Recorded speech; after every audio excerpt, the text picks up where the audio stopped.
An Anya Sandler mic. Recording in progress. My pronouns are she and her, and I'm one of the senior co-pastors at this congregation. And I'm the other senior co-pastor at this congregation, Reverend Scott. It's a great pleasure to do this. It's really amazing to find you all here as resources to help us with this. You know, it's just great, and to learn about something that you know, all of us who live here should know about. This Howe House. So I'm really excited, and thank you for being here with us. Yes. The only thing I want to add is that this project comes from our social justice coordinating team, which is the team in the congregation that is focused on making sure that our congregation can live its faith through social justice action. And the social justice coordinating team has chosen the justice action issue of reparations. We have some fantastic armbands, but I promise that's not all we've been doing. If you would like an armband that says "Say the word reparations," please take one. Our work has been with education, and our work has been with direct advocacy, advocating for the reparations task force for New Jersey. We also want to focus locally. We want to focus congregationally. We want to focus personally, as many ways as possible to do the work of reparations, to learn about the work of reparations, and to bring reparations to our community on all of these different levels. We're here tonight because we have some fantastic speakers. So without further ado, I'm going to invite Eileen Birmingham from the Social Justice Coordinating Team to do the introductions.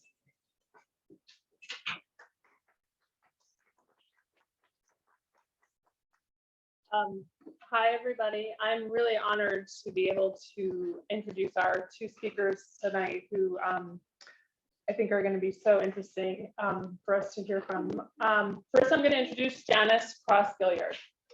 Janice is a member of the Afro-American Historical and Genealogical Society New Jersey chapter. She has served as vice president for 3 terms and is currently serving a 2nd term as president. She is the editor of the Family Times newsletter, programming coordinator, and she is responsible for managing the Facebook page for AAHGS New Jersey. Janice is also a charter member of the Harriet Tubman chapter of Sons and Daughters of the United States Middle Passage and recently became a board member. Janice has conducted her family research for the past 25 years and documented her family history back to 1720.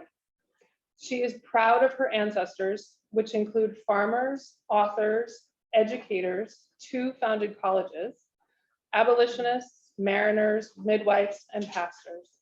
Janice is passionate about history and genealogy and believes that her ancestors chose her to research, document, and tell their stories. She is always willing to assist anyone who may be interested in researching their family history. She has made numerous genealogy presentations at genealogical and lineage societies, churches, libraries, a university, and she presented at Roots Tech 2021 and will present this year. Last year, she was invited by Bernice Bennett of Research at the National Archives and Beyond to be her co-host. In September, Bernice transitioned her podcast to Janice and Chericana Feliciano, which is now called Speak on It: History and Genealogy Conversations with Janice and Chericana. Janice's professional experience includes over 20 years in public relations, and currently she coordinates and handles all customer care clients for Panos Brands Incorporated. Janice loves history, genealogy, and traveling. Please join me in welcoming Janice.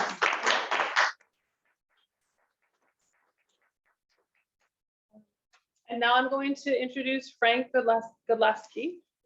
And he is an architectural designer, historian, and land use expert. As a historian, Frank's focus is on African-American history and architectural history. He has lectured at numerous venues: the Montclair Art Museum, the Afro-American History and Genealogical Society, the AIANY Architecture Center, the New York Armory, Cooper Union, and at the Princeton School of Architecture. Born in Montclair, he attended Montclair Kimberly Academy, the Cooper Union School of Architecture, and worked on a dottorato di ricerca in Venice, Italy. Frank lived in Italy for 24 years, where he worked in the studio of architect Aldo Rossi, and exhibited in the 1985 Venice Biennial of Architecture. He also worked for Vogue Italia, Casa Vogue, Elle Decor, and Panorama. Frank presently serves as Commissioner for the Caldwell Historical Preservation Commission as architectural expert and serves on the Essex Fells Historic Preservation Committee. He is a trustee of the Grover Cleveland Birthplace Museum and Presidential Library in Caldwell, New Jersey, and the creative director of Fells Bridge Studio. Frank is a member of the Afro-American History and Genealogical Society of New Jersey, and his research is presented extensively by the press, podcasts, and television. His current book, Pirates, Slaves, and the Meadowlands Fire, is soon to be released. Please join me in welcoming.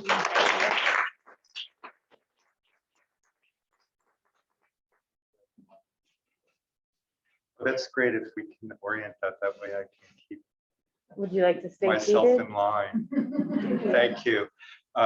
No, actually, this is going to be it's going to be a conversation that we're all going to have. So I think that's the best way to conduct this. There's a lot of material to go over. Sometimes I think I have too much material. So Janice is going to help me like move myself along by mentioning. And perhaps the best thing to do would be to show you a link. We're going to show you something from Fox 5 News about the project that Janice and I are working on together. And that would be a good way, I think, of introducing how we work together. So Marcus, if you'd kindly hit it. We're doing a project of local freedom roots and safe house structures. And I've been working on this for the past, I would say 30 years, ever since I was a student, even more than that, I have to admit. About 45 years since I was a student at Montclair Academy and MKA. And my family sort of being involved with civil rights and politics, I had the privilege of knowing a lot of people that were very involved with Black history. And they were friends of my mother's and have since passed. So I sort of carry a legacy. And for, I would say, social and educational obligation, it's my motivation to continue the research of this material and to present it and teach about it. And it's wonderful to be in a church to present this, because a lot of the work that Janice and I do is very spiritual. And that doesn't really come across in academic research, but it's very spiritual. And it reminds me of a prayer in Italian. My mother's family is originally from Italy, and there's a beautiful prayer that says, it's a prayer to the Madonna. It says, "Mostrami la strada dove la strada non c'è." And it's praying to the Madonna to show me the road, show me the way where there is no road. And that has a lot to do with the research that we do, because there's really not a lot of documents for African-American history recorded. They've been denied their place in history. So it's very exciting when we find things, when we have findings and we share them with other historians. And if you'd like to, Marcus, show this video.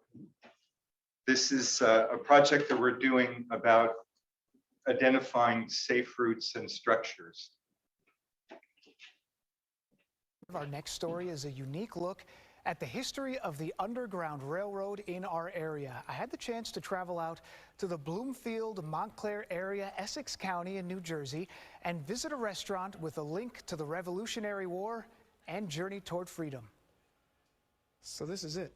Yes, it is. Wow. In the basement of the Bloomfield Steak and Seafood House, it goes all the way back. Look how low it is. There is something truly remarkable. This is, I mean, obviously one of the original beams and the Yeah. original flooring. You guys haven't really touched any of that stuff. Yeah, no. Deep in the cellar here, a link to the roots of American history. We have our Underground Railroad, and there was a means for escape during British invasion. Our building is from 1676. Nicole Farrell and her family bought the restaurant in Essex County, New Jersey back in 2008. One of the oldest buildings, I believe, in this area, and we just love it so much. The building, originally known as the Davis House, is nearly 350 years old. There's a lot of history in here. Yes, tons of history. They've always shared the secrets of the basement with customers here at the restaurant in Bloomfield, but never publicly like this before. We know that this was a safe space for people to come, to escape, to get away from oppression on all different levels. The old logs are still here. The old Joseph Davis house was first built back in 1676. This basement connected to a tunnel and was used to transport women and children during the Revolutionary War. A century later, it was a part of the Underground Railroad. Safe spaces like this in several different locations in the Montclair and Bloomfield area. The whole Underground Railroad, that movement, and the people that focused on helping other people be free, helping enslaved people be free, it's important, and that story isn't told, and it needs to be told. These were black people, these were white people, they were all working together for the cause of freedom. Historian Frank Gerard Godlewski and Janice Cross-Gilyard, president of the Afro-American Historical and Genealogical Society of New Jersey, are on a mission. If you look at the local history, you'll be surprised or amazed at what you might find. Most people are familiar with the story of the Underground Railroad, not an actual railway, but a route linking slave states in the South to free states up north, using abolitionist homes, churches, and other properties. A lot of information about the Underground Railroad is undocumented, and it has to find its place in American history. New Jersey was often a final stop on the trek toward freedom, but a dangerous one, as it was the last northern state to abolish slavery. They had these very amazingly intelligent ways of having signals and lights and candles in windows and lights on boats. Frank says North Jersey held a critical link in the chain, including that Revolutionary War-age tunnel stretching from the home of the first freed slave in nearby Montclair, the James Howe House, all the way to the Bloomfield Steakhouse, more than a mile underground. From here, you'd go to the Morris Canal, and that was another part of the freedom route that would take you to Newark, Jersey City, and then once you crossed the Hudson, you were free. Frank and Janice are working to better publicize and preserve stories like this, writing a report for the New Jersey Department of Environmental Protection. I refer to it as hidden history in your own backyard. Which brings us back inside that tunnel, a hidden link to both America's flaws and its triumphs. Just putting yourself in that space of what it must have been like to have to crawl through this area and hope for something better on the other side, you know? It's pretty amazing. Just a remarkable story. I grew up in that area. I'd never sort of heard that story, and when we started to learn about it. It is remarkable. The history of that steakhouse runs deep as well. In the Revolutionary War days, General George Washington, you know him, he's said to have stopped there on his way to Morristown, and he stayed for dinner and entertainment. I got pretty good food in there as well. And you got to try it. Yeah, I didn't. Well, you know, it's an incredible story, yeah. especially the history there. That's very awesome. Dan, thanks so much for bringing us and sharing Absolutely. with us that. Thank you. So that was very nice of Channel 5 to be so interested in our research, and now you'll see some of our material, and I just have a lot, so I would like to go over it briefly, and then we can have a conversation after we present. So Marcus, how can we coordinate? Because I'm looking at it here. Yeah, I'll bring it up All right. and share it on the screen so everybody will see what you're seeing. Okay. Give me a second. Share my screen again. So. Yes. Okay. So this is what you see. This is what I used to see when I was a child. There was a period when my family lived in Rutherford, and my father had this great idea that I could take the train to Montclair Academy.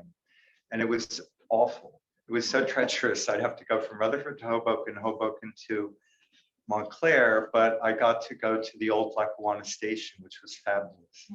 Nobody was traveling. And there were wonderful old train cars and wicker seats. It was wonderful. But one of the most remarkable things to me, and it always stuck in my head as a child, we would pass these fields of water at low tide with burned tree stumps. And I thought, oh, there must have been a fire. And later on, when my mother was one of the founding trustees of the Meadowlands Museum, and then I sort of like would ask, what is this? And I would look at the old maps and I would see New Barbados. And I'd say, what's New Barbados? And then it was all subdivided into big sort of plantations with the names Schuyler and Berry, and it was nothing like it was today. You know, today it's just a wasteland. So I thought there was a fire, but later on, I realized, or I discovered that the tree stumps were from a fire from 1791. And now you'll see, Marcus, if you'd like to. So you can see on the map that we're about to see, the next slide, there's New Barbados. That's the Meadowlands. That's Newark. This is Bergen County. So that's all the Meadowlands. That's Bloomfield. That's the Passaic River. So I was always very curious, you know, why are the 1600s maps called New Barbados? So in this research, the first enslaved Africans were brought to work by the Dutch East India Company to Paulus, New Amsterdam. That is now Jersey City. And that's 1625. Marcus, if you would. And here in the next map, all right, did we skip one? No. Oh, I'm sorry. Something messed up. I messed something up. So here, it's not important. You'll see New Barbados, the Meadowlands, is purchased by several British landowners from the Caribbean, and they seemingly tried to recreate the Caribbean slave system in New Jersey. And slave-powered plantations of 200 enslaved or more are established. Landowners bought their enslaved from elsewhere for the free land in New Jersey. Oh, there it is. Okay, I'm sorry. I'm going to read, if you'd like to go to the next. So do you want to go back to this? Oh, yeah. Thank you. In 1664, the British governors Berkeley and Carteret, whose names should be removed from everything, began to subdivide and develop New Jersey based on free slave labor. They were working for the British Crown, and they were selling all of the land grants in New Jersey. And part of the deal was that they would give 60 free acres of land to slave owners for every enslaved person that they brought to New Jersey, because the idea was to jumpstart the economy of the New World with free slave labor. Thank you. You can proceed. All right. So what happened is eventually it became unlawful to have slave markets in the port of New York. So my research really does a deep dive into the slave markets of New Jersey, and they hid in the Meadowlands forests. There were 5,000 acres of forests where privateers, now privateers were pirates. They were legally given the right to do their work by the English crown, because all they had to do was pay a percentage to the crown for all of their, money that they were making. by stealing people from slave ships and bringing them to the Meadowlands to sell them. And that's all been hidden from our history. So 5,500 acres of the forest in the Meadowlands were burned down in 1791 to rid the area of slave trading pirates, according to documents.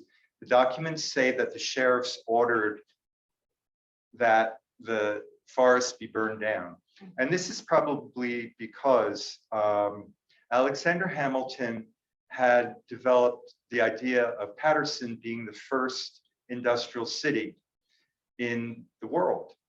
And he said, you know, we need roads, we need the Mars Canal, we need transportation, and people were getting murdered crossing, you know, the Meadowlands forest with stagecoaches. It was just full of pirates and thieves and just very violent. Let's proceed.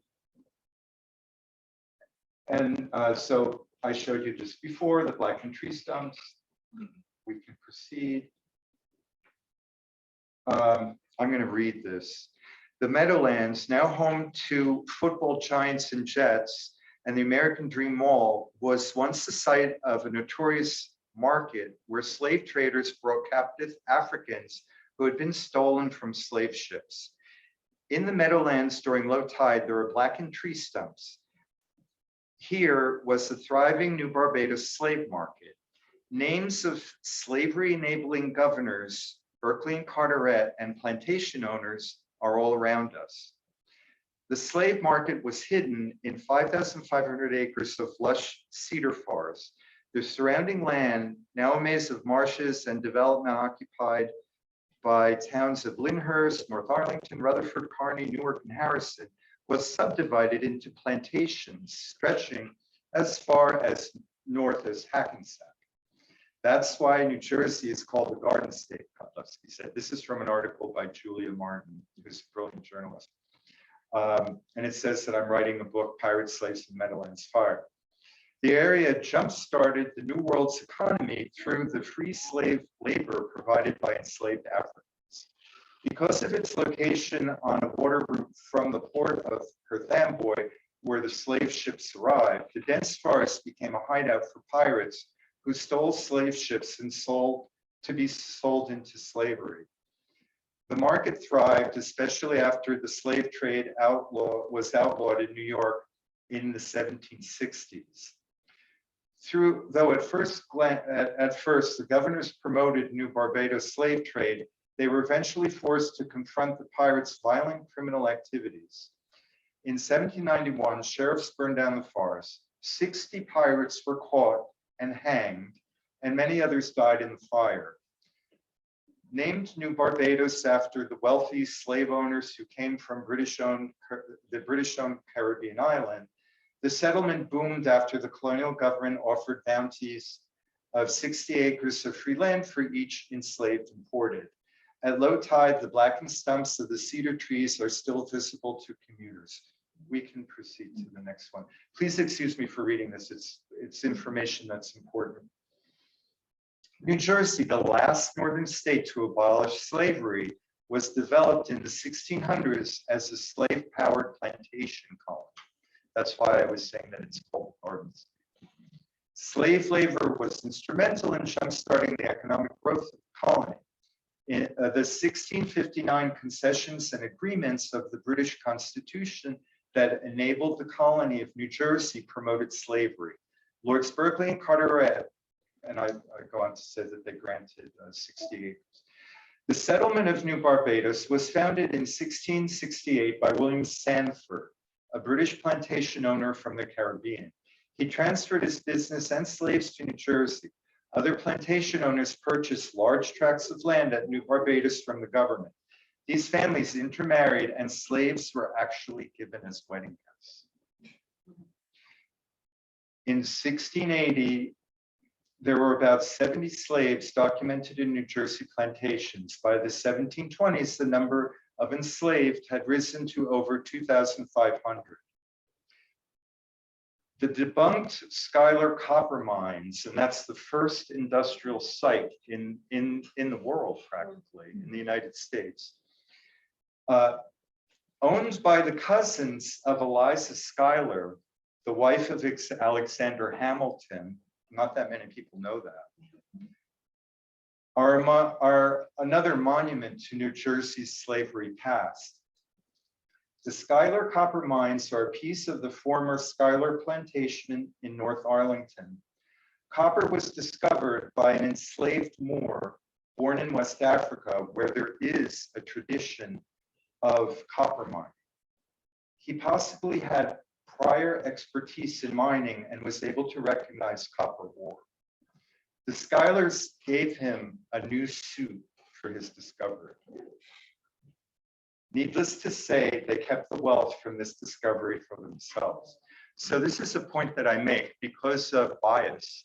And I think I've had the best education that you could possibly have in the United States, going to Montclair Academy and, my mother being in education.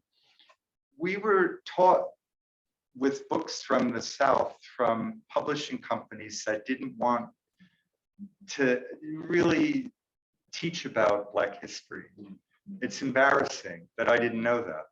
And they have a bias. So nobody ever really delved into where the Moor was from. He was possibly an engineer in Africa who was enslaved. He recognized the copper ore, showed it to the owner of the land, and the history books say, oh yeah, he got a nice new suit for that. This is shameful.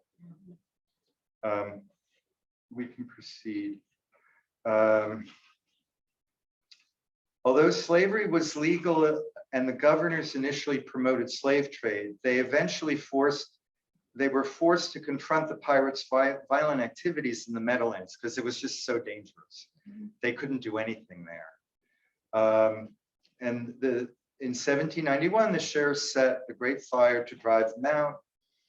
And after the fire, with the market gone, the Morris Canal, roads, and train lines were built throughout the state by slave labor. It wasn't until 1863 that the Emancipation Proclamation freed all slaves. The last slaves in New Jersey were not freed until 2 years later, in 1865, by the 13th Amendment. There are reports in local narratives of people, and sort of like in Sea Caucus and places around the Meadowlands, there were people that still thought that they were enslaved as late as 1900. Despite the law, slaveholding families were determined to hang on to their enslaved. So we can just proceed. I can share this with any of you that are interested. This is a timeline from the first enslaved people brought in 1625 to New Jersey. We can proceed. And I just go through this timeline. It's by Dr. Cheryl Jennifer LaRoche. It's very, very important to know all of this. It's a very extensive timeline of her research dealing with New Jersey. All right. After 1700 in the Montclair area, there are freed enslaved families like the Howe family.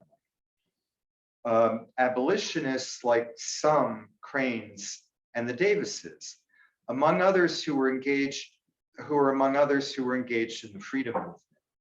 Together with Janice Cross-Gilyard, president of the Afro-American History and Genealogical Society of New Jersey, we're working on a project to identify and document local freedom routes and safe house structures in northern New Jersey. As historians, we are committed to identify these stories and to present our findings to the New Jersey Department of Environmental Protection Historic Preservation Office, because all of the research and surveys done in the 1968 reports talk about these structures, but there's no mention of African-American history, nothing. And I've known a lot of these things all of my life through narrative and through stories.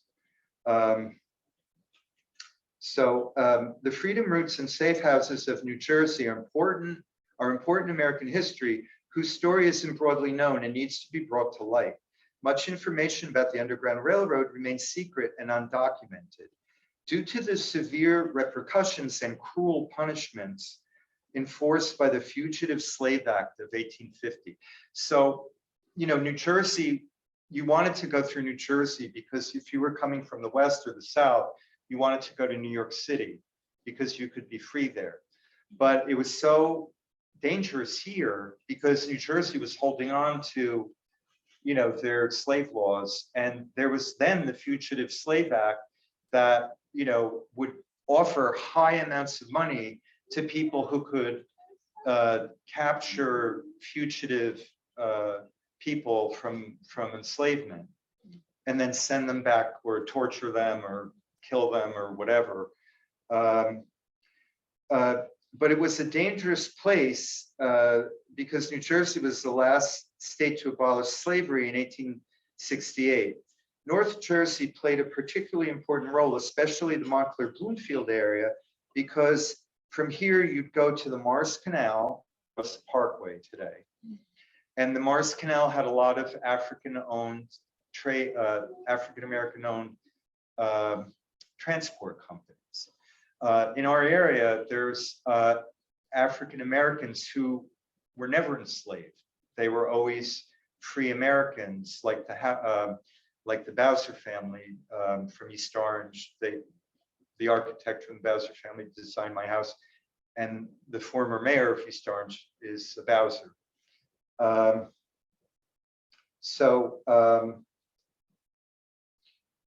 Anyway, and then we can proceed quickly through these images because you saw these. We could keep going. This was from the video. So this is the, we can keep going. The research that Janice and I are doing, we have about 12 or 13 sites in the Montclair-Bloomfield area. Janice is from Summit, and she has sites as well in her community from the local narrative. All of the information that we're collecting is from you know, old reports from the Department of Environmental Protection that talk about these structures, but most of it is verbal narrative that I've been passed along most of my life. We can just keep going. This is actually very important. I'm just going to describe this freedom route that starts at, and this is an important part of our documentation, and this is what the television picked up on. So you could arrive in Montclair from the top of Bloomfield Avenue, but there was a toll booth. There was a toll booth, and that's where you would have, you know, like the Copperheads or vigilante groups that were trying to capture enslaved people from the South, send them back, and collect the bounty. So you didn't want to go to the places like the toll booth, but actually there was a tunnel, a test bore of a train that was supposed to go to Boonton from Montclair. Now, Boonton is another dot on the Underground Railroad. And what you do when you study the Underground Railroad is you connect the dots from place to place. So the tunnel, if you see this, it says Howe. That's the James Howe property. Now, James Howe was an enslaved person of the Crane family who Major Nathaniel Crane manumitted from slavery and gave him 5 acres of his best land next to the Crane estate. So that's sort of Upper Mountain Avenue and Claremont. So he owned the 5 acres of Nathaniel Crane's best land. And you'll see H. Howe there. That's another Howe later on in the story that we're going to tell. So if you'd like to proceed.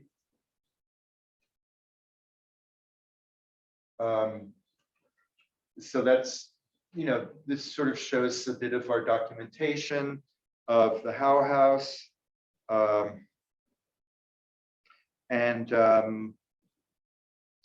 This is the sort of formula that the Department of Environmental Protection uses to document and to landmark a property. So we're using the same methodology. And actually, we found we plug in all of our information and it works. So we've yet to present this. If you'd like to, this is, do you all know the house? So it's the oldest building in town. It's documented going back, the original structure goes back to the 1600s. And we found documents in the New York Times of that time in the 1600s. They said that there were microbursts in Montclair. Well, Montclair was called Cranetown, but because of the severe weather, they had to build buildings more in a more sturdy manner. And sort of it's like the first evidence of building codes, construction codes. So we can keep going. In the 1800s, a Revolutionary War hero named Major Nathaniel Crane owned large tracts of land in Montclair, then called Cranetown. Running from Valley Road on the top of Claremont Avenue, the bucolic setting was featured in the work of resident George Innes, who was a painter, and they named a high school after him. I can go on another time about George Innes. So, a prominent landscape painter of the Hudson River School. Some of these paintings are on permanent display at the Montclair Art Museum, a block away from the former farmland. When Nathaniel Crane died in 1836, his will included an unusual bequest. He gave his blind former slave, James Howe, his 5 best acres, a mill property in Caudwell that's called Crane's Mill, a ferry business in the Meadowlands. So this is all like a freedom route.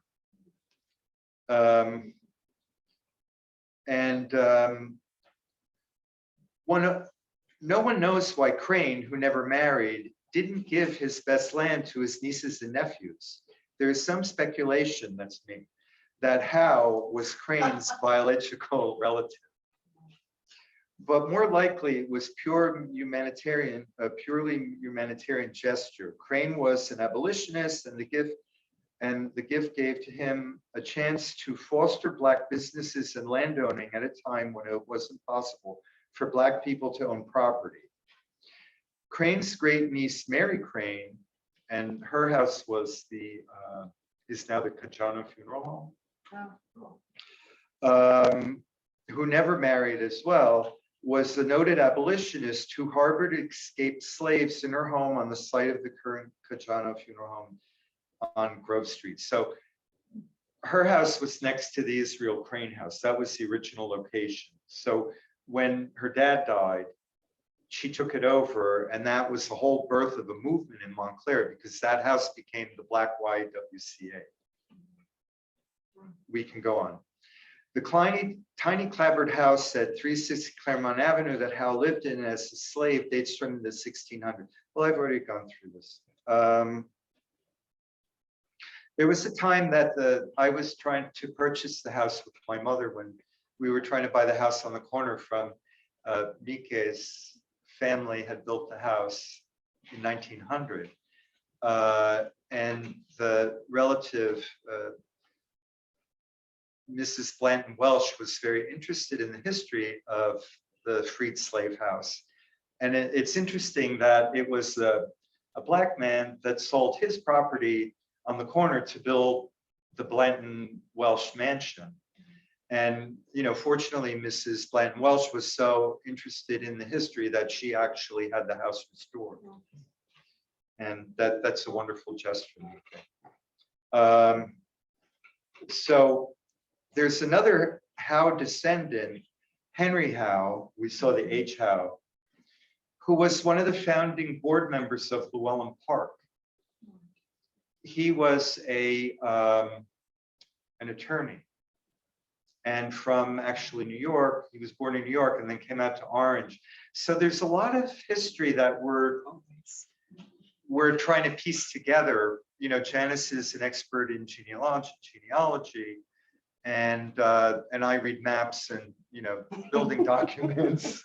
And so, but I also know from a descendant of that family who, you know, I grew up with, who are very wealthy from Park Avenue, and they own the world patent on homogenization of milk. But they often talk about their Black branch of the family. And so, although, you know, today the elders of the family are gone, we used to talk about this, and the young people don't want to know about it. So our kind of research is very, it's not easy and very spiritual. So we can just keep going. I don't want to take too much more time.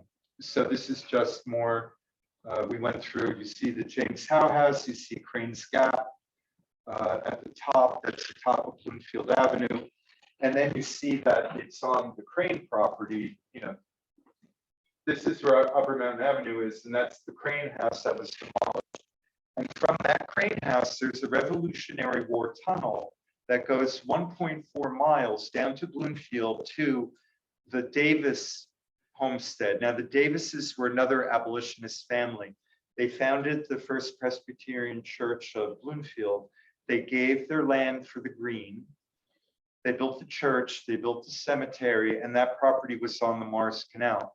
So basically, you'd go from Montclair under the tunnel to the James Howe House, walk a little bit, a few hundred feet, take the other tunnel, a mile, 1.4 miles, and you'd wind up in the Bloomfield Steakhouse at the Davis homestead.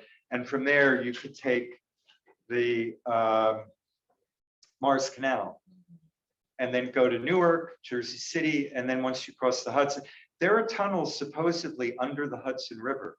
And if you go to Greenwich Village to, like, there's some historic places like Maurice Price's, it's like a bar. I think it's an old historic gay bar. They still have the tunnels under there. So these tunnels, and I'm an architect, so that's what I do. I do the surveying part. Janice does we can keep going. I think I'm speaking too much. So that's our research about that's the Crane House that's been demolished. See, we want these places to be documented before they disappear, because they're going to possibly disappear in my lifetime, in our lifetimes. We don't want the story about African-American history to disappear along with these structures. Okay. Marcus, if you'd like to proceed. That's the beautiful Crane House that was demolished. Oh, wow. It's on the corner of Claremont and Valley Road. We can keep going. So that's where the tunnel was that went down to the Bloomfield Steakhouse. That's the Bloomfield Steakhouse. I don't know if any of you have ever been there. It's always been, it's been a hospital, it's been a church, it has such a rich history since the 1600s. And it was the first time in history that the owners allowed historians to document their tunnel. Nobody's ever done that before. So Janice and I were very, very lucky, but I think it's very spiritual. It was a great experience. Yeah, it's very spiritual. I was uncomfortable when they were taking pictures. I was a little uncomfortable because it just the moment felt sacred. And then after a few minutes, I was like, okay, it's all right, because I'm here. So many other people are here because of places like that. And then there was this release. But at first, I just felt like we had to be very solemn about it. So. Can we proceed? So we can just keep going. I think I've said mostly. I'd like Janice, if we can keep going, we can keep going. So in the will, you know, here are just documents from the will. We can keep going. That's the transcript that I did of it. We can keep going.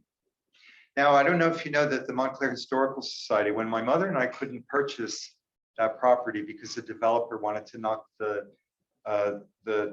Wigan Mansion down and build 5 luxury $1 million condos.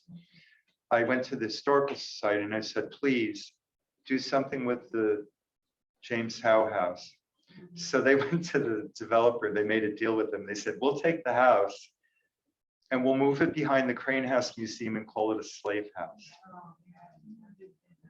You know, the significance is that it's the freed slave house. It's the first property owned in Montclair by an African-American. In 1836, when you couldn't own property because of, of deed covenants. And they said, oh, we'll just call it a slave house and probably make it into another gift shop. So we went ballistic. And anyway, it took about a year, but we were able to have the township of Montclair decide not to let them do that. And then it was landmarked after that. Oh, and this is Henry Howe. So Henry Howe is one of the founders of Llewellyn Park. He was a farm real estate developer with the Crane family. So what Janice and I are documenting is his relation to James Howe. Because in my opinion, this man is of mixed race, like the other family members of that family that I know.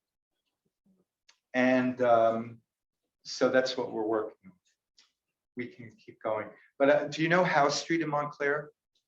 There's a street called Howe Street. That was the driveway to the Howe Poultry Farm. And the Howe Poultry Farm, that was originally part of, this is Llewellyn Park, West Orange. Llewellyn Park went all the way up to Llewellyn Road in Montclair. Oh, okay. But this part of Llewellyn Park was sold off. And the Howe Poultry Farm was sold off to Thomas Edison to build houses for his workers. But another thing is Henry Howe is a very distinguished train engineer. You know, he was a train planner. So and the H. Howe on the map, where was the James Howe property? In my opinion, he was there doing the whole thing, doing the train tunnel as an abolitionist route. We can keep going.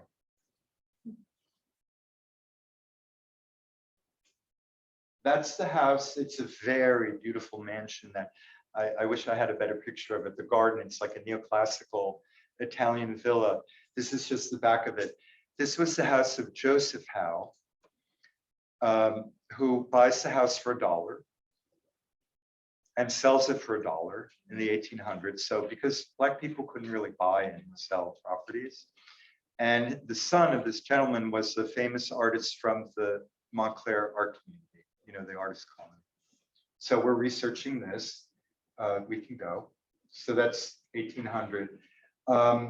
When I said that Henry Howe was a farm real estate developer, because the deed of that Howe property that I just showed you, that mansion, is signed by Cranes, and you know, they were fostering Black people to come to buy property and set up businesses in Montclair when you really couldn't.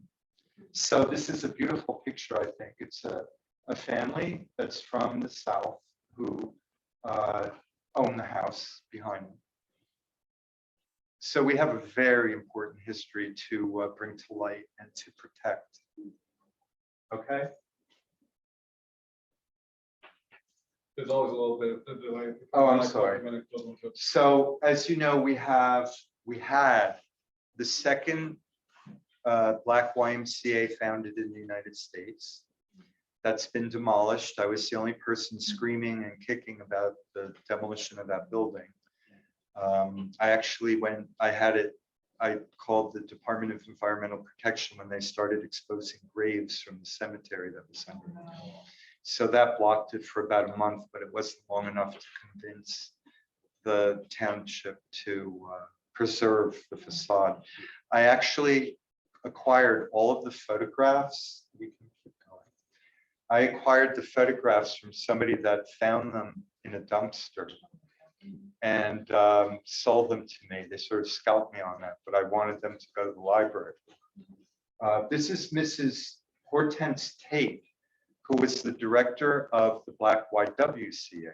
Now, you have to understand that a lot of people might think it was sort of like a bias and racism because white people didn't want Black people to use their same swimming pool, which is true. But you have to understand that Black people wanted to do a better job for themselves than they thought white people could do for their organizations. And there was a lot of money, there was a lot of Black money that you didn't really know about. And the founding of universities, Mary McLeod Bethune stayed in Montclair. When she sold all of her property, she stayed with the Darden family so that she could raise money for her college. You know, so there were a lot of really important Black institutions being founded in about 1890. And it was because Black people knew that they could do a better job. So Mrs. Tate certainly did a better job. We could keep going. She gave the first art show for Don Miller, the artist from town who did the Martin Luther King Freedom Mural that Gil Noble did a whole episode in his show. Gil Noble is from Montclair too. He had a television show called Like It Is. And in 1983 or 86, he did a televised show from Montclair at the Freedom Mural. Well, Mrs. Tate encouraged Don Miller to become an artist, gave him his first show, and then he went off to Cooper Union to the art school. That's where I went to school. You can keep going. She also had Langston News. This was the Black YWCA. We can keep going. Thanks, I'm so sorry. We're seeing some comments on the screen, and I think they're commenting also here quietly. We want to make sure that we have time to hear Janice. Yes, I'm sorry. Okay. How much more time should I speak? I think I'm almost done. Okay. We've scheduled an hour and a half, and we want to make sure there's a little bit of time for questions and conversations. Well, why don't I conclude with this? Okay. All right. This is fascinating. I wish we had more time. No, I get carried away. This is when they moved, in my opinion, they moved the Black YWCA to a white neighborhood to make the historical society. Can we just go on to, we'll just pass through these. And then anytime that you wish, we can go over this material. These are just photographs. I would go one after another. They're beautiful photographs. These are all in the dumpster.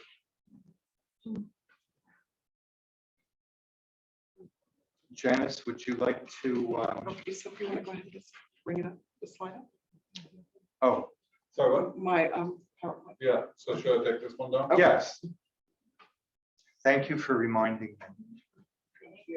I could give semesters with. We might not be back to do that. Yeah. Absolutely. So I did see some questions go through on the chat, and I think we will have time to get back to those. I just wanted to Okay. make sure that. Sorry, everybody. I'm just gonna move so I can see it.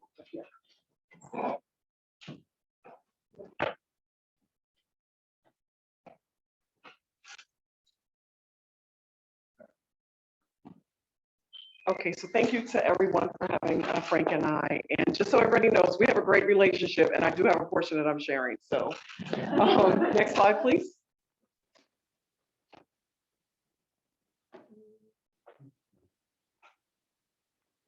Okay, so I was invited to participate with Frank, and Frank and I worked together on the project that he shared about, and I'll get to how I ended up meeting Frank if you're trying to figure out now, how are the two of them connected other than him talking about the project. So History Matters, all of it.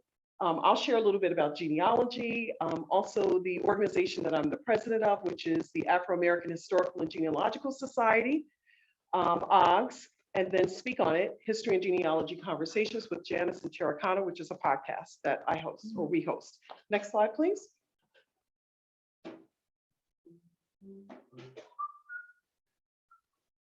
So in all of us, there's a hunger, marrow deep to know our heritage, to know who we are and where we have come from.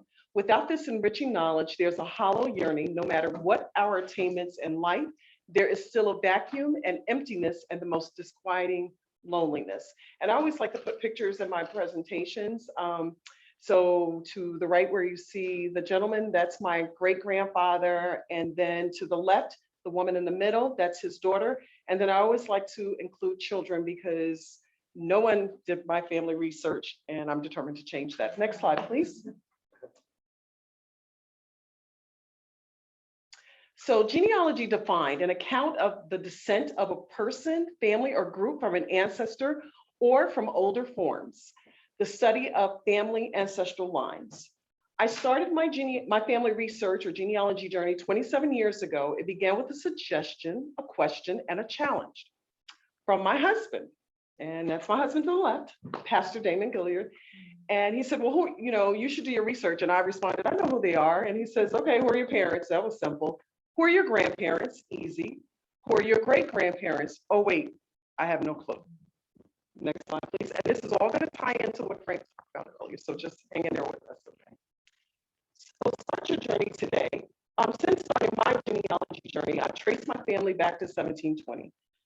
African, Native American, and European according to DNA testing and historical documents. My ancestors were founders of universities, pastors, professors, teachers, farmers, midwives, abolitionists, authors, and one was a moonshiner. My ancestors fought in every major war in this country, and one ancestor is listed on the 1776 military census in Rhode Island, and I'm currently checking to see if he fought in the American Revolutionary War, which I believe he did. Next slide, please. So your family trees, typo, okay, gotta fix that. Your family trees and history matters. So if you haven't done the work yet, you can do it for free on familysearch.org or subscription-based, which I love, ancestry.com. And this is just like a little snippet of my family tree. I have close to 4,000 people in my tree. And where's my friend? Where's my friend? So I have a little friend that I talked to earlier before I move on from the tree, and I'll just make this as quick as possible. It's okay. We made an arrangement. Oh, well, there's a reason. When she walked, can you come with her? Can you come with her? When this beautiful young lady walked in, she reminded me of me. And I'm going to try not to get emotional about this, but I have a picture of my hair just like hers. And you reminded me of myself as a little girl standing at a fence, living with my grandmother, thinking that I did not have a huge family. Thank you. See, I told you it was going to be easy. Please give her a hand. And she just tugged on my heartstrings. And this whole being here is very, very emotional for me because I did grow up thinking my mom left to come to New Jersey with my dad, and I lived in South Carolina with my grandmother.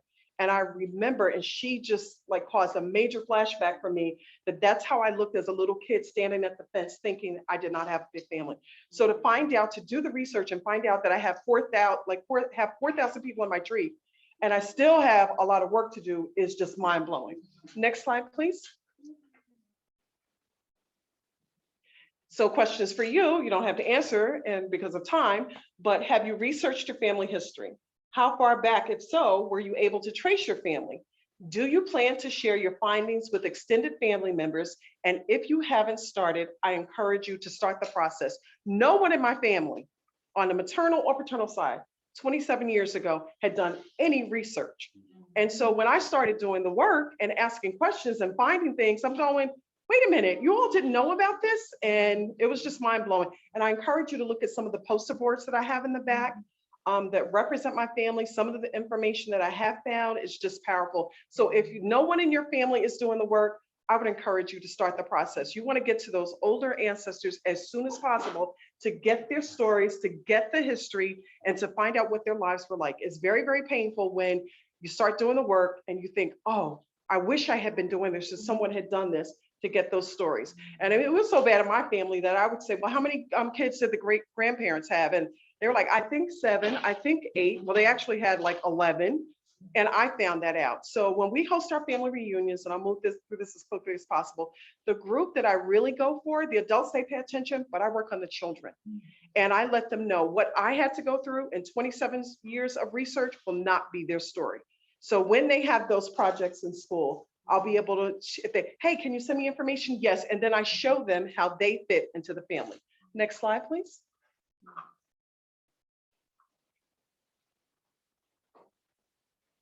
So I'm not going to do, I could do a whole, like, Frank was talking about this information and how long he could go. When it comes to family history and genealogy, I can talk all day, all night, anybody. I don't care what you look like, what's your family story. I'm very, very passionate about it.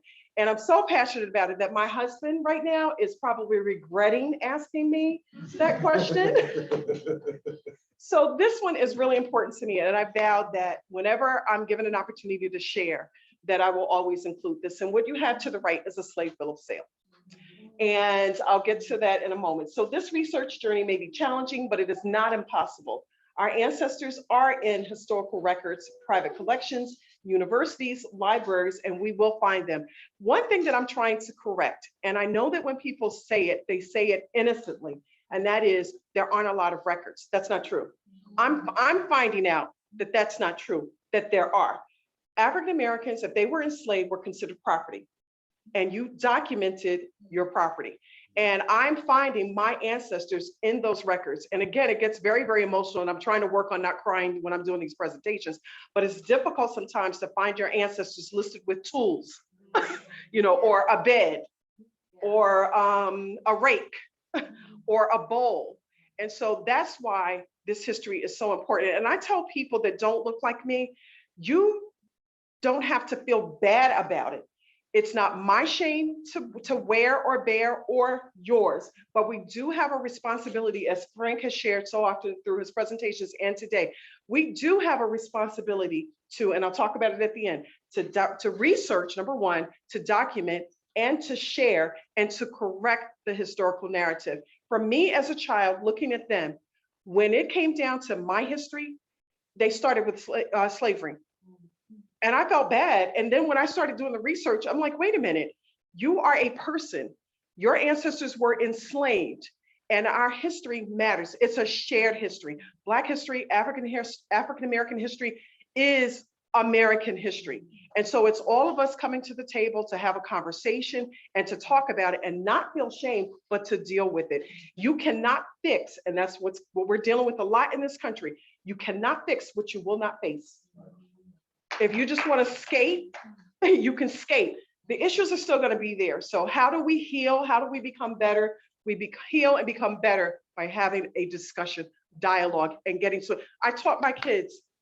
My one son is an aerospace engineer. I have another daughter. She's doing a semester abroad in London, has like a photographic memory, very, very musically inclined, and very, very bright. But I taught them, when you meet someone, you get to know them. I don't care what they look like, because there are people that look like me that I don't want to be around, okay, because of how they are. So you cannot judge someone, get to know them. So, all right, my husband is the pastor, not me, and let me focus. Okay. So during the past 2 years, I've discovered so much about my ancestors, even confirmation of my Native heritage. I wanted to put slides in for that, but that's another time.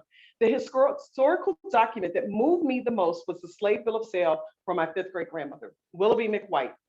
I've shared her story whenever given an opportunity, especially since she was sold for $325. And the first time I read that and found out about it, I cried like for hours. I'm determined to be a voice for my ancestors. She found me on PBS. So I'll say it this way. I do a lot of research, and I find, but on the 4th of July last year, I called my grandmother, who was celebrating her 97th birthday or 98th birthday. And typically we go down south and they have a big party. My aunt invites the whole town to her house to celebrate her birthday. And so I couldn't do that. I called, and my aunt started saying, well, we have this family in Pennsylvania, da, da, da. She never talks about genealogy or family history. So I'm going, I've been doing this for 20 something years, and you're just telling me this. Now stay with me, because we're going to go back to this slave bill of sale. Long story short, she gives me a couple of names. I bring up my ancestry.com account, and at the top of this one person, all these names started popping up. It said, if you're connected to this person, go look up the PBS series. And there was this show that used to be on, it was called The History Detectives. So this particular segment aired in 2012. I used to watch that show faithfully and never saw this segment. So the first thing that I found was a transcript. And then I said, I hope that there's I hope that there's a video for it from 2012. And there was. And so at 4 o'clock in the afternoon until 5 o'clock the next morning, I was up. I was up writing. I was up talking about my feelings. And what happened, how we get to this, is there was a woman in Kansas going through her grandfather's Civil War memorabilia. She gets to the end, and there's this original slave bill of sale. She writes to PBS, to that show, the history detectives, and says, ask them, can you find out what happened to Willoughby? And they said, okay, we'll do it. So that's how the show came about. The crazy thing about the show when I was watching it was every place, as they were doing this segment, it's only 14 minutes long, and I can email it or leave it with someone to share. Every place that was in the video I had been to. I had an urge to go to Charleston. They started out in Charleston. Francis Marion University, which I'll be speaking at next month, they were there. I've been there. A researcher said, hey, the next time you're in South Carolina, I want you to cook. They have original slave cabins on the property. I had been there. Then they end up in Marion County, South Carolina, which is where I'm from, at this archive center with this guy named Maxie Foxworth. I had met him and known him. So the tears were just flowing about how something could happen in 2012. And then I find it last year, and it's connected. And this woman is my 5th great grandmother. And she was sold for $325 at 17 years old in Charleston, South Carolina, and transported to Marion. But after she was freed, she bought 160 acres of the property that she was formerly enslaved on. So Frank said it, and I will reinforce it. This work is spiritual. And again, if no one in your family has done the work, do the work, because God only knows what stories are waiting to be found and your ancestors waiting to be found. My sincere hope is that all of these examples, I had tons of them in a different presentation, will encourage and inspire you to document and share the legacy of your ancestors with your family. Next slide, please.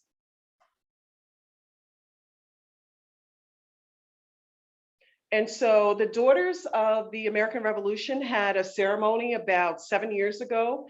And my 5th great grandmother, Willoughby, the one for the slave bill of sale, was honored. They know the story of her life, and I'm still researching it, and so many different things are being found to this day. Next slide, please. So this is a very, very interesting story. I'm going to condense it, ring a bell or let me know when my time is up. So to the left is one man. The man in the center is my great grandfather. And we'll get to the man on the right in a moment. So a neighbor, we were friends, and she said to me, we've got to be related. We're so close. And I'm like, I don't have any family in New Jersey. All of my family is out of South Carolina. So my friend passes away in 2018. I had taken a DNA test, comes back, there's somebody in New Jersey with the surname Cross. Wait a minute, this can't be. My friend, her great grandfather's last name was Cross as well. In Summit now. Now I'm from South Carolina, marry into something, thinking I have nobody in Summit, right? Take a DNA test, this gentleman, and I said, hey, how are you connected to the Cross family? He's connected to this person. So my friend for 10 years kept saying to me, we're so close, we've got to be related. And turns out we were, well, for her were, for me, are related. So the answer through that DNA test that had been taken was the gentleman to the right, which is he would be my 2nd great grandfather, and he's the father of both men. So whether it's the Underground Railroad or you doing your family history, once you start the journey, it is spiritual. And I believe that we're spirit beings and that the spirit never dies. And so once you start, that what you need will come to you. It is a process. Next slide, please. And he was, you can go ahead, but he was an abolitionist. He was a real estate developer. I mean, back then, and turns out he was Native American. And my family had said for years, oh, your great grandfather was, I was like, I can't find it. He was mulatto, his father was probably white. So for the first time in my research, Native American ancestry was confirmed. And this past November, I actually went to Rhode Island. They were celebrating the 400th anniversary of the Pilgrims coming. And so through DNA connected with another cousin, and he said, you've got to come to Rhode Island on November 7th. For what? They're celebrating the 400th anniversary. Why would I want to come to that? Because the Native people that the Pilgrims met with are my ancestors. I went to Rhode Island on November 7th and met a ton of families. So someone said to me recently, when you do this work, whether it's the Underground Railroad and documenting and telling the story and correcting the narrative, or your family history or genealogy. They said this work will bless you, and it has blessed me. It really has. So AAHGS, the Afro-American Historical and Genealogical Society, which is a part of why I'm here and how I ended up meeting Frank. We are a historical and genealogical society, and we help people with their research. Next slide, please.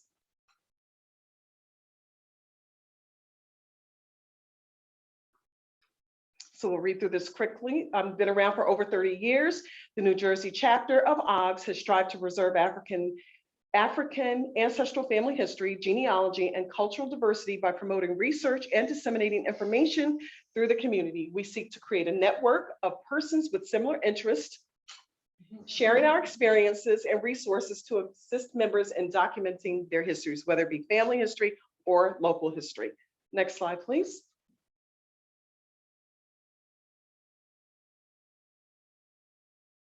So what do?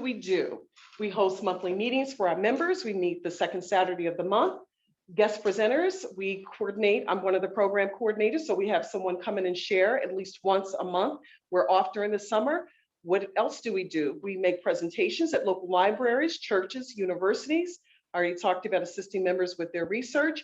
We support community projects. So Lost Souls Memorial Project, that's kind of out of the New Brunswick area. I forget the name of the church, but there was an enslaver, Van Winkle, I think it's Judge Van Winkle, that instead of freeing people, sold them to Louisiana. And so they're normally it's like sold south. Right. And so we support them and their work. We're a liaison group with them. Siloam Hope First Presbyterian Church. How many of you have served jury duty or ever had to go if you live in Union County? I do. In Elizabeth, and there's that church that's there, and then there's that burial ground that's there that has formerly enslaved and some free people of color there. So they're doing a project to document their lives. Number one, to find the documentation, their lives, and possibly descendants. Let's see, we provide a scholarship for a local high school graduate, and then working with Frank on New Jersey Freedom Roads. So there's our contact information, and I can give you that. Next slide, please. Please join. Yes, and Frank is a member. So what a lot of my history, and again, that's why when I saw the little lady, just reminded me of, and so many memories on my history journey, my research journey, is now I have a podcast. So I had done a presentation, someone had interviewed me, and I've done several presentations on Willoughby, the one who talked about the slave bill of sale. So the woman that interviewed me, her name is Bernice Bennett, and she's out of the Maryland area, and she had her own podcast. And so after she interviewed me, a couple of months later, she calls and says, hey, I've been doing this for 10 years, don't want to do it anymore. Would you like to do it? I'm like, excuse me? And said yes. And I invited the vice president of our group, Chericano Feliciano, to be my co-host. And so we started last August. We have about 22, 23 episodes. We have over 5,000 people that have come in and listened, and it's doing very well. And one of the reasons for the podcast, the way we do it, the way that we do, is that you've watched Finding Your Roots. And so a lot of people think, oh, to get help or whatever, I have to, I'm not a celebrity, how do I do it? And so what I'm very passionate about is you can do it. You can do it yourself. If I can do it, anybody can do it. And I am willing, and as she read in my bio, I'm willing to help anybody that needs help and to get you started. Now, what I'm working on personally is not doing it for you. I get so excited about it, I just go and do the whole thing for you. So I'm trying to stop doing it, but that's how much I enjoy it and how important I think it is. Next slide, please. And our podcast, it airs every Thursday, but we're going to go to 2 weeks. We have been doing it weekly, but we're going to go to 2 weeks. So basically, we interview folks that we come across. Again, they don't have to be a celebrity, and we get them to tell their story and to inspire other people. And the program is typically, the segments are about 30 to 40 minutes long.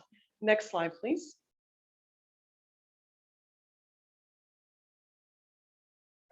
So these are just some of the folks that we've had on. To the left at the top is Cheryl Wills, and she's a New York media personality, but she has a phenomenal family history story. The young lady to the right, and do I have a minute to share this? Okay, so the lady down here at the bottom, I want to talk about her for a quick moment. Had her on our podcast. I saw her on someone else's show. We had that particular person on our show, and turned out that that person is my cousin. Just about everybody I meet, somehow or another, I'm connected to people. So in our group, I get teased all the time. She's related to everybody. She's related to everybody. So long story short, I loved her story. She does a lot of work on the Underground Railroad. And so of course I couldn't wait to tell Frank about her. And she's out of Delaware. And Delaware history is, actually history throughout this country is amazing if you take the time and really spend some time working on it. So we have her on the podcast. And so she mentions the name Gilliam. And I said, oh, we have to talk afterwards. I, have that name in my family. So after the podcast is over, we're talking and I said, okay, so tell me about the Gilliam person. She's like, I'm not focused on that person. I'm focused on Leonard. And I go, Leonard? I have a Jack Leonard out of Marion, South Carolina, escaped from slavery, was born in 1825 out of Tennessee and went to South Carolina. And she goes, Jack Leonard. The two of us are screaming because we're researching the same person. And we talk almost every other day. And she's even more passionate about it and on fire than I am. But it proves my point that once you start, everything you need will come to you. So she had a piece of the puzzle that I did not know. And then I took it a step further and found he was born in 1825. I found his mother. She was reading something and I said, well, what if that's his mother? And it turned out to be his mother. So it's powerful once you start this research. And I'm excited because I'm hoping that I see a few eyes lighting up. I'm hoping that you'll go and you'll start and then you'll come back and say, hey, I'm doing it too. And Frank was talking about, let me tie this into the Underground Railroad. So it's like, well, now she's talking about genealogy. What happened to the Underground Railroad? My husband is a pastor of Corinthian Baptist Church in Jersey City, New Jersey. And so someone reached out to me and they said, oh, did you know that church's property sits on what used to be an Underground Railroad spot? I did not. Second point to the Underground Railroad, for those that are like, well, where's the Underground Railroad in her story? Frank and I do the interview for Good Day New York. I had to go to the insurance company to get an insurance card for my car. And so the guy's like, oh, hi, how are you? How you doing? In Summit. I said, oh, I'm fine. And he says, so you had a good day? And I said, yes. I said, well, I need this card. I said, yeah, just came back from doing this whole Good Day segment. He goes, well, what was it about? I said, the Underground Railroad. He goes, you know, there's a property in Summit that's a part of the Underground Railroad. I'm like, you cannot make this up. Can't make this up. And he's telling me where it is. And he said, so I said, well, how did you find out about it?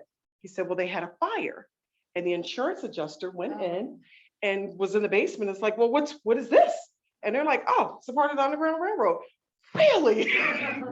So research is not boring. With your grandchildren, when they're in school, what I would like for them, although they're doing their own thing, just tell them to pay attention when they're being taught history. I sat in history class thinking, always loved it, but it's like, this has nothing to do with me. And then to research years later, oh, game on about how I feel about it. To see that your family history fits in with the historical narrative changes everything. So history is important. And I tell all of the children, pay attention. That whole Rhode Island trip, when I went there, I found out that George Washington's body servant, one of his body servants, is one of my ancestors. Simeon Simons, look him up, Native American, connected to me. You tell me that you don't get on fire. You were talking about Alexander Hamilton. In my DNA matches, there's someone who's a descendant of Aaron Burr that matches me in DNA. Oh my goodness, my daughter's a Hamilton fan. She's in London. Hey, Brianna, guess what? Mommy is a descendant of Aaron Burr. Well, mommy is connected to a descendant of Aaron Burr. That changes the whole story when it comes to research and history. It is not boring. Next slide, please, before I get in trouble. I'm sorry. She's gonna come over here and lean over and go, you know, I had to check Frank. Now it's your turn. So history and friendship. So to the left is me. There's our little logo for OGS. And to the right is Frank. Next slide, please. And at the top, I had this work is spiritual, and that's by one of our dear members, Dr. Evelyn McDowell, who runs Sons and Daughters of the U.S. Middle Passage. If you have an enslaved ancestor and can document that, then you can join that organization and honor them. So OGS New Jersey conference call a little while ago, this guy's on there talking, and he's just so passionate about history. Well, that was Frank. So that was my first little hook. Then he was presenting at the Chatham Public Library, which is the next town over from Summit. I go, and he gave his presentation, and I was just like, oh my gosh. And then Frank always makes this, if you're his Facebook friend, he has all of these posts about amazing local history.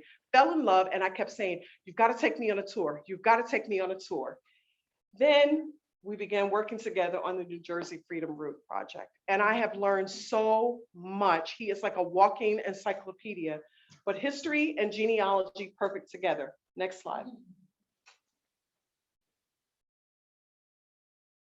I just need hours and hours and hours. It is a blessing and honor to work with Frank on the Freedom Route project. Thank you. He is very passionate about history and sharing the information he has researched over the years with people who are interested, and I was that person that was interested. History matters, and it is important to share it in an authentic and truthful manner. Frank exemplifies this in every way. Thank you. You're welcome. You didn't see that last night. Next slide, please. Oh my God, I'm so flattered. And so here are some pictures of our group, our AAHGS, supporting Frank in some of his presentations. And then at the bottom, and this is the one that I really want to highlight, and I'm going to try to do this without being emotional. At the bottom, you see Frank over there to the right. And what we had, this is pre the pandemic, we did an open house for our chapter. And I had all of these gifts because I'm just that person that likes to do extra and make people feel welcome and all. And I had all these gifts that I needed to wrap. And Frank walks in, and I said, "Can you help me?" And he said, "Yes." And he did an amazing job helping me wrap everything. Degree in architecture goes a long way. He did an amazing job. And so I wanted to put these pictures in here. And I also want to share to the folks that are watching via Zoom and to you. When you get to know a person and don't judge them and find Frank is an amazing, amazing soul. And we work very, very well together. And I love his knowledge of history, and I've learned a lot about him. Now, he did all the talking with the Underground Railroad, but I know just as much as he does about it. And I love the passion that he has for it. And so what we wanted to do was talk about the freedom, have him talk about that, and then for me to share with you a little bit about our organization. So again, AAHGS is here to help. If you need the podcast information, I can give it to you. You're more than welcome to listen. And just to show people that, you know what, we can work together if we decide to work together. It's a choice. And if we give each other a chance. So God bless you. And thank you so much for your time, Frank. Thank you for including me. And thank you all to everybody that coordinated this for having us.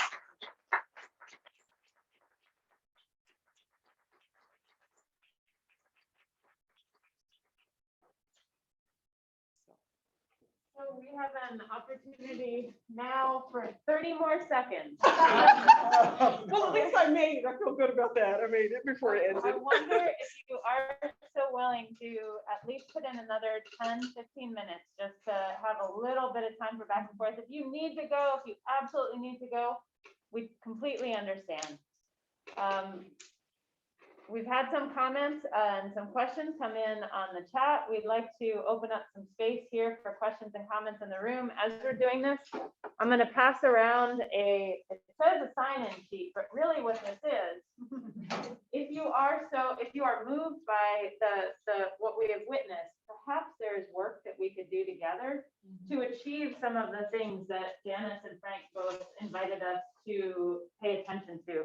That we have a responsibility to research, to document, and to share history. And perhaps there is a way to live into that responsibility, specifically with, if you are a Montclair resident, the Howe House in Montclair, or some of the other things that we have learned about this evening. So we're going to pass this around. And of course, this work is also about learning and about having the conversation. I do not have the answer for exactly what we should do. That's about digging in, a responsibility to learn and to learn together. So I want to pass this around. I'll take it to the back row first and then move it to the center. We know who you are. Yeah. There's also something to be dropped into the chat for Thank people who you. are online to fill out if they're also interested. Okay, wonderful. I'd like to offer my contact to anybody that's interested. I know you're doing the research about the James Howe House. We all have to work together. We can't be like birdies on branches during a storm. We have to share. It's very important because it's material that doesn't exist in libraries. Please. Hi, my name is Betty Holloway. Frank, I've talked to you on. Oh, yes.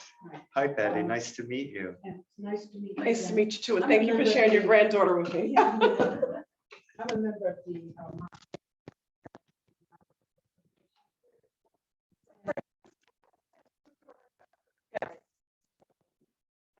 Appreciate your passion.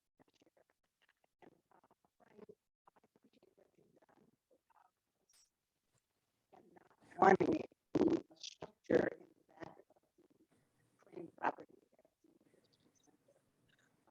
I would like to share some research with you in your presentation, because as I was doing my own family history, I got bored and started doing Montclair history via genealogy.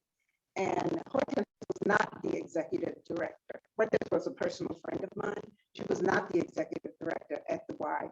And I'd like to share that information with you to give you the picture that I found of the executive director until 1940 was a woman named Alice Huey Foster. The Huey family migrated here to Montclair in 1870, and her family built quite a legacy here, including the founding of the YWCA. Hortense didn't arrive until 1921, and she took over a position that was popularly held by a woman named Frances Gunner, who went from Montclair to Brooklyn to the Y there. And she was the director of the Girls Reserve Program. So that's what Hortense did. She was, and I think she worked for 8 years, but she was an advocate for the Y long after she left. And I think she married after that 8-year period that she was there, and she became a woman very actively involved in township matters. The other part that I wanted to add, and I would love to share my research, as you're so right, we can't all be birds in the sky. We got to share this research. Don Miller was not the first artist to exhibit here. And during the Harlem Renaissance, the father of African-American art, Aaron Douglas, was the first to exhibit here at the YWCA in that recreation. Another very well-known artist, James Porter, also exhibited there. And there are so many other important figures in the African-American history, such as the opera singer, Roland Hayes, performed at Hillside School. So those are just a few names. There are like dozens of others who were here.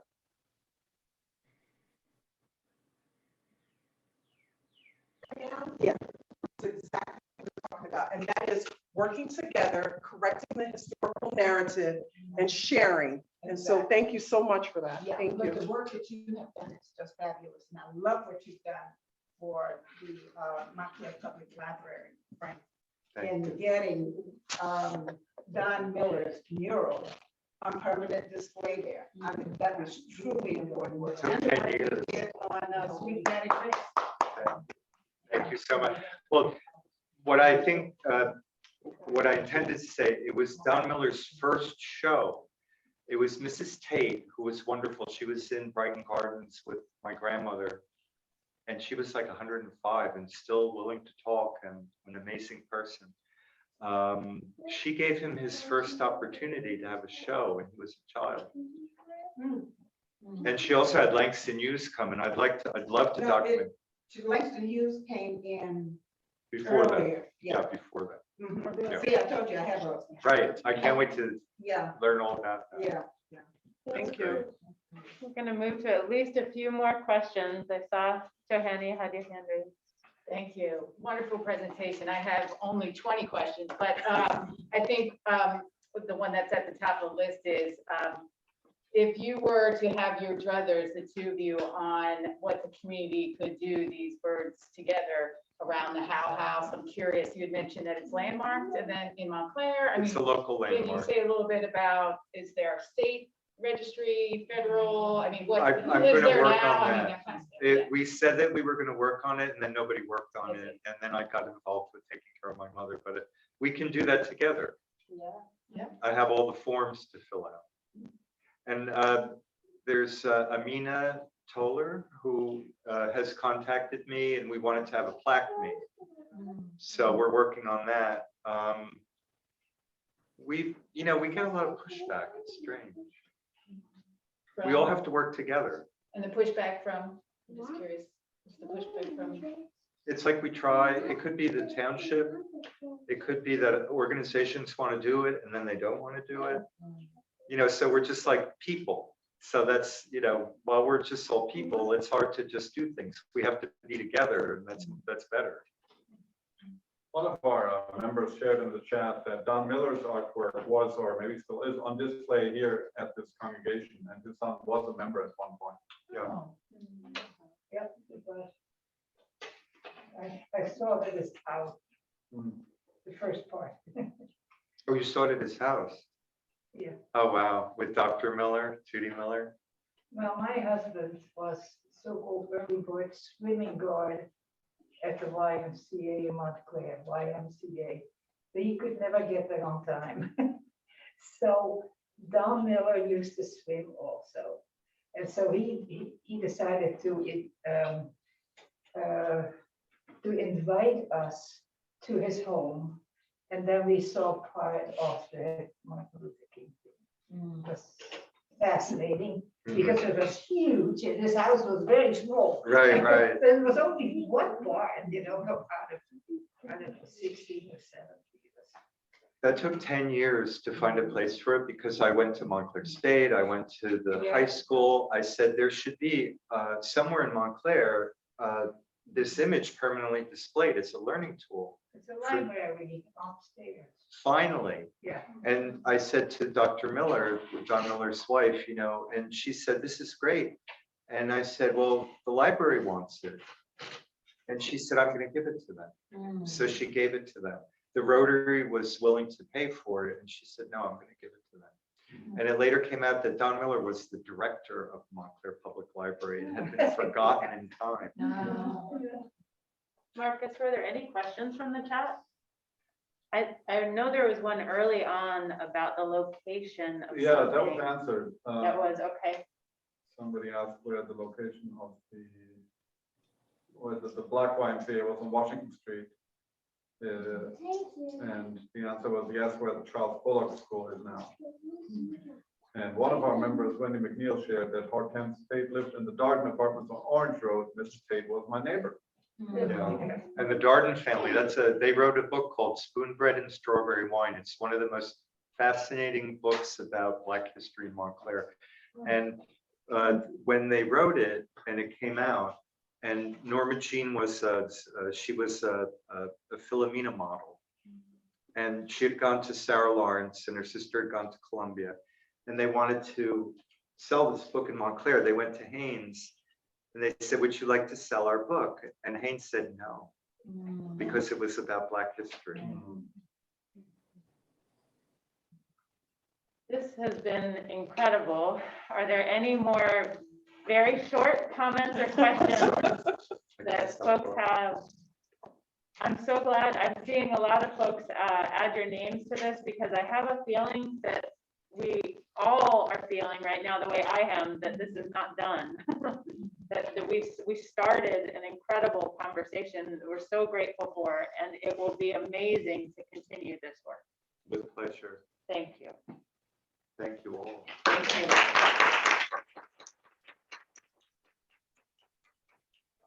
Did mention though, with the Good Day piece, it went crazy. I think they had over 30,000. Yeah. 30,000 people. In 2 weeks, there were 36,000 hits. And in fact, the producer wants us to come up with our next with our next episode. Wow. Is there signage there at the steakhouse? Not about the, no, this was the first time in history that they allowed historians to talk about it as a freedom route. But if you go there for dinner, they do have little cards to give out that has the information on it. And the Howe House is privately owned now. and Van Dyke Manor used to own it. they- When I went to Montclair Academy, there was a professor always living there from Montclair Academy. Van Dyke owns it, and now the company that owns the Van Dyke Nursing Home owns it. Oh, I It's see. where nurses live. Okay. But they do an excellent job of not doing anything wrong with it. Okay. And were they at all engaged in any of the landmarking No. process? It's It was not their after the thing. fact? It's Not their thing. No. I see. They're not opposed to it, Uh-huh. like some people are, Uh-huh. but it's just not, they don't get it. You know, it's not in their scope of work. Do they own other properties aside from, Van Dyke Manor. yeah, that's, they own Yeah. Van Dyke Manor, the Yeah. Howe House, that Yeah. those are their properties. Thank you all for being so attentive and engaging. Yeah, Thank I'm you. sorry I spoke so much.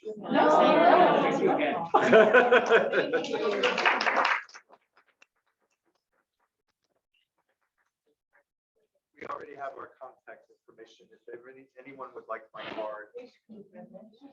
There are a number of messages in the chat saying thank you, it was wonderful, I learned so much, very informative, thank you.